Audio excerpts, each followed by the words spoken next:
realize that the texture and the things that we're getting from this are not typically what you get from Star Wars.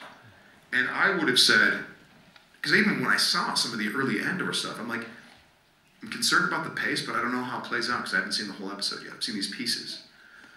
And now that I've seen it, because they've done really, in 10 or 11 episodes, they've done what it would traditionally be 3 episodes worth of story in 10 episodes. And what we've found out is that actually really works for Star Wars. Usually it's faster, more intense, you know, that you just do it fast. Star Wars is better, faster. Andor is teaching us it doesn't always have to be that way. And that when you stretch these stories out, there's a lot of things to be mined. It's the same thing with Days Gone. Days Gone, we got a lot of criticism for like, why did they put their best gameplay and their best story moments later in the story? And you'd be like, because silence is a character in the story.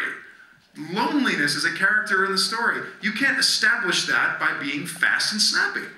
And so, well, they shouldn't have done that. Like, so I guess you can't do a video game story where people are lonely and it's quiet. Yes, you can. Just go with it. You know what I mean? Like, it was a bad decision for marketing and for whatever sale, you know, or however reviews and stuff, because they don't have a chance to play through the whole game. But it was a good decision for the story, and it was a good decision for the game, because if you really buy into that story, which a lot of you seem to have done it, there was only one way to do that story, which is the way that we did it. So I've had debates, funny, with people like at Callisto Protocol. They're like, no, I should have started with a smash. I'm like, no, absolutely not Days Gone. In the same way that Andor should not have shouldn't begin with a big boom and huge battle. No. Different kind of stories. And it's okay to have those stories, you know? So there you go. Beautiful. Lots about that 5 minutes. Beautiful questions. So we've got time for the guys that stood up right now. We're going to hit the 4 that we got, and then we've got something real special that Sam wants to do. How do you want to do it? Do you want to do it with one particular person? Well, we could do like trivia. Yeah, let's do that. How about that? Yeah. Would anybody like to win something really, really special, courtesy of Sam? Ooh.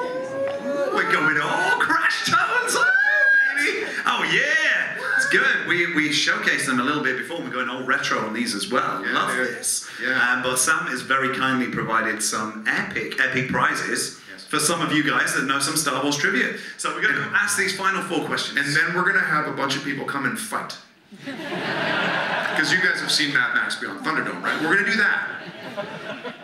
But you have to fight Sam. That's just what that's going to happen. Right, where are we going to go? Where are we going to shoot? Where are we going to shoot? This side. Hi. Hi, my name's Man Rose. Lovely to get the chance to speak to you, Sam. It's great. My daughter Lois really wants to ask you a question, but she's too scared, so I'm asking it on her behalf. What was your favourite scene to play as Maul in Clone Wars or Rebels? I mean, it's all impossible to answer because I loved all of it. I thought the Spider-Maul stuff was fantastic, because, you know, but George, that's crazy. I know, it's crazy. That's why you're doing it. Just do it. But what if you're gonna do it or you're gonna get fired? So, you know, don't bring out gangsta George. I'm an old school G from the hood, and I'm gonna have to, you know, Sam Witwer sleeps with the fishes. So, all of it. The Spider-Man stuff was incredible. Developing his personality, because we talked about it for months before we recorded any of it. We were so worried we were going to ruin the character and tank the show and disappoint George. Because George came up with some great story material. So that was fun. It was really fun to go back on Rebels, and at that point we were feeling maybe a little cocky, because we were like, you know, we got away with Spider-Man, which means that if we're reintroducing this character, then if we don't do something weird, the fans are cheated, because we got away with Spider-Man. So let's make him a kindly old man. And Dave's like, yeah. You know, he came up with the idea, but I'm like, let's make him really old, you know? So I started, literally talked to Dave, I'm like, what if I hold on to my throat like this? You know, started like this, oh, I can help you. And, you know, and as the record goes on during the day, I'll slowly release my hand on my voice, and he'll start getting his lower register back and he'll talk about how the Sith took everything from me, ripped me from my brother's arms, murdered my mother, used me as a weapon, and then cast me aside, abandoned me. You know, so, and what was awesome,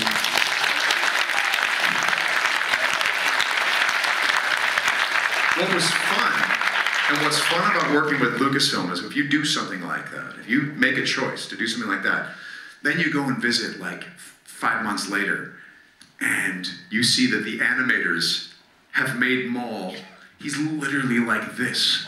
And as his voice gets stronger and stronger, he's standing up more, and then suddenly he's walking like this. And he's not even using the cane. You know, as if he's stealing Ezra's youth from him. And then you see the lighting people, and you notice that as he's like this, there's no color in his face. It's very black and white. And as he's getting stronger, the red starts coming back into his face. You know, so you watch how every department at Lucasfilm bands behind the same idea and makes it better. And that was a wonderful thing that they did, I thought. I loved that. So it's all been fun. Epic question. So that was from your daughter, Lois, is that right? Where is she? Stand up, stand up, stand up, stand up. There she is. Give her a round of applause. Woo! Epic question. Brilliant, thank you. I think we've got 2 left on this side. Lower Decks! Hi. Hi, I'm Sarah. Sir. Well, who's your favourite person to work with on Supergirl? Oh, that's tough. That's tough. They're all so nice. I don't know. I liked Bruce Boxleitner because he's Tron. That's cool. But I was really, I became quite good friends with the cast of Supergirl. And I'd known Jesse Rath from Being Human because I worked with his sister for years, Megan Rath. And I knew Kyler from years back, and Melissa is wonderful. They're all so wonderful. But I will say that my favorite moment in Supergirl was when I got to play Brainiac for a scene. Because Brainiac uses his hologram transmitter to turn himself into me to get past a security checkpoint. So I had Jesse. I'm like, Jesse, I know you had to get up earlier, but can you show up to set and show me how you would do this scene? So he's walking in like, I'm Benjamin Lockwood. Please open the gate to let me through the gate. You know, and like, so he was doing this thing, so I got to be Brainiac and do that, you know, and do this sort of weird thing that Jesse was doing. That was really fun. I love how he plays Brainiac. Cracks me up. Brilliant. I love the way we got a Supergirl question in there. Yes. Brilliant. Excellent. Round of applause, please. Thank you, Sarah. I think it's our final one, dude. Hey. What's your name? Name's Jono. Cheers for the pressure, because I'm all that. But you've taken on original characters with Starkiller, and you've taken on established characters such as like Maul and Palpatine. Would you say there's more pressure to taking on established characters, or would you say that the more pressure comes from original characters so they can get a good like foundation built to then like carry on? It's all pressure because it's Star Wars, right? So when Starkiller was happening, and we had to figure out how do you create this protagonist character and make him interesting. You felt like there was a red dot on your forehead because the fans had a sniper up on the rooftop, and you're like, let's make sure we get it right. Then you get hired to play the son of Mortis, who you then find out, oh no, George intends this. He's the dark side of the Force. So you're playing the dark side of the Force, and you're like, oh, cool. So if I screw this up, I make the dark side lame. Cool. So then you feel, again, like another red dot on your forehead, and this one is like where you know, in the movies where they actually somehow see the dot, they go, you know, which you can't do, but I could, and I could see the red dot on my forehead, and that was from a high-powered rifle up on that roof. And every time, you know, you feel like you dodge the bullets, and you're like, great.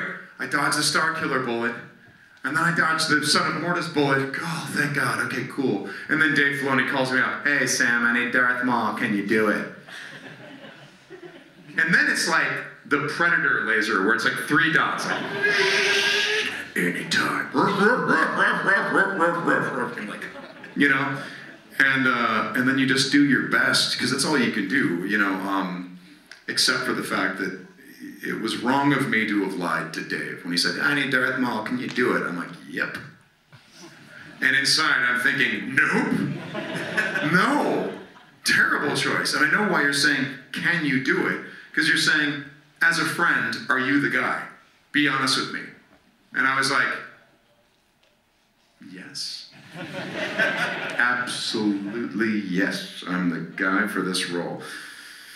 Because if you're going to play a Sith Lord, the way you want to start is by lying to one of your friends. So, but it takes a lot of forethought and a lot of work and a lot of strategy. I'll give you a little example. Because we knew that Maul was going to be this spider guy and going, I'll always remember I am fear. You know, all that stuff. I then said to Dave, I'm like, okay, so you realize, for a week, I am going to be the guy who ruined Darth Maul, because they're going to be so worried that this is going to be how the character is for the rest of time. They're not going to see it in the context that future generations will see this. So the first thing we have to do in the next episode is he's got to sound like Phantom Menace. So, you know, so I had to make sure that at least for an episode or two that he sounded like Peter Serafinowicz. So, you know, there is only one way to get the attention of the Jedi. Slaughter of the innocent. Merciless and without compromise. That's pretty Phantom Menace, right? So, and then later, as you evolve the character, then you can go, I have been waiting for you. You're still incorporating the Serafinowicz voice, but you're adding other things. But you don't want to jump right to that. You've got to ease the fans into it so that they can go along on that ride and go, oh, this is the same guy. This is the same guy, you know? Because in Phantom Menace, he said, yes, my master. And that's about it, you know? But in the commercial, he was awesome. Remember the commercial? Fear attracts the fearful. So I had to do that. I couldn't go, The strong, the weak, the innocent, the corrupt. I could do that now that I've eased the fans into it. But at first you had to stick with what they know for a second, you know? So. Amazing. Love that, Jono.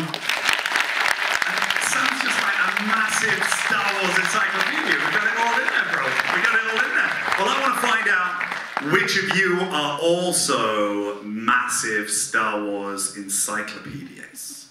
Let's find out with a good game of Star Wars trivia. Hey! Right.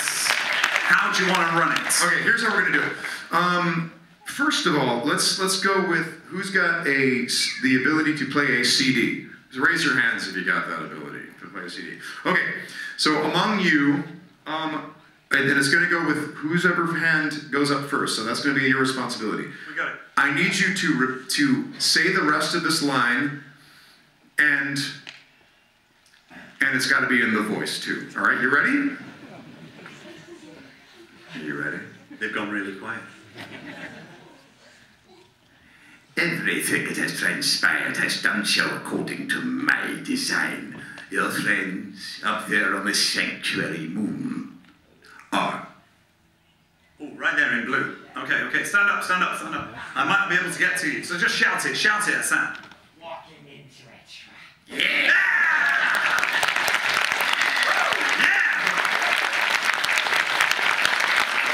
What's your name?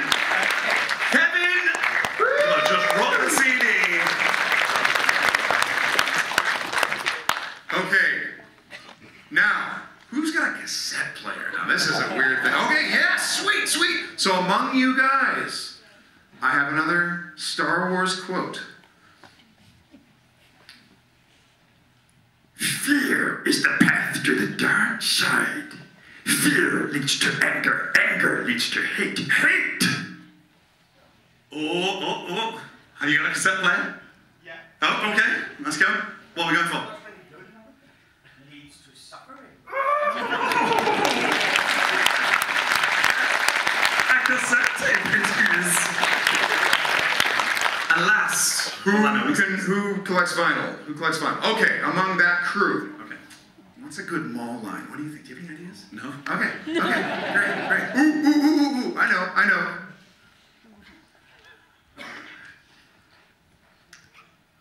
Tatooine Tatooine is sparsely populated. If the trace is correct, I will find them quickly, Master. Move against the Jedi first. You will then have no faculty taking the Queen to Naboo to sign the treaty. At last we will reveal ourselves to the Jedi. Oh, Tommy! I don't know. Oh. Rock, paper, scissors. I was just going to say rock, paper, scissors for it. Whoa, ready? Okay, guys, wait a second. And fighting leads to warring, and that is sadly at the end of us all. But here, the fighting starts here, and it finishes here. Thunderdome. 2 men enter. 1 man One man leaves. 2 men enter. 1 man leaves. 2 men enter. 1 man leaves. 3, 2, 1, go! Paper, scissors.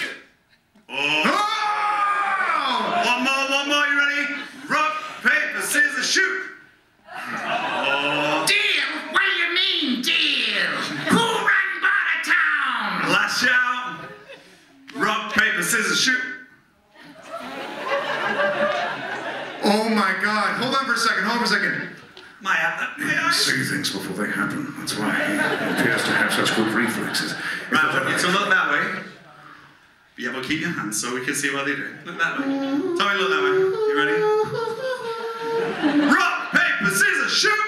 Right, we've got a winner. And it's right down here in the front. Scissors destroys. Right, ready? Do you remember what the line was? At last we will reveal ourselves to the Jedi. At last we will have revenge. Yes! You have been well trained, my young apprentice. They will be no match for you. Ladies and gentlemen, the one, the only, Sam Witwer! Thanks, guys. Shall we get a big group selfie all together? Selfie. If you can, please be upstanding. Get yourselves all into the middle so that we can get all of you in one big group shot. That's it, bring it in. Yes, join us. By the way, if any of you guys want music, it's actually. This is one of my personal favorites. This is not my first interview